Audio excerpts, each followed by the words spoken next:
रसीली हो काहे ओढ़निया तोहर सर काटा। हाँ तो ओढ़निया फाड़ी तार गड़ियो फाड़ दी।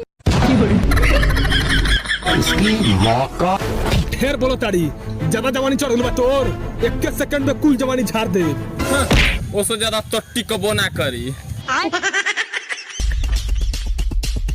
हेलो करे कहाँ रे? लड़ाई करे। लड़ाई होई खाली के पढ़ाई होई। साला कौन दामनी का मालिया के छेड़ देले बा? कौन रे? कौन हो? हो गए बेकार बहनिया छ दो। चल चल। का रे तोर नाम होल्डर हो? जब बोर्ड पर तोर बहिन के भतार के नाम लिखले बा त पूछत कल्याण वाले।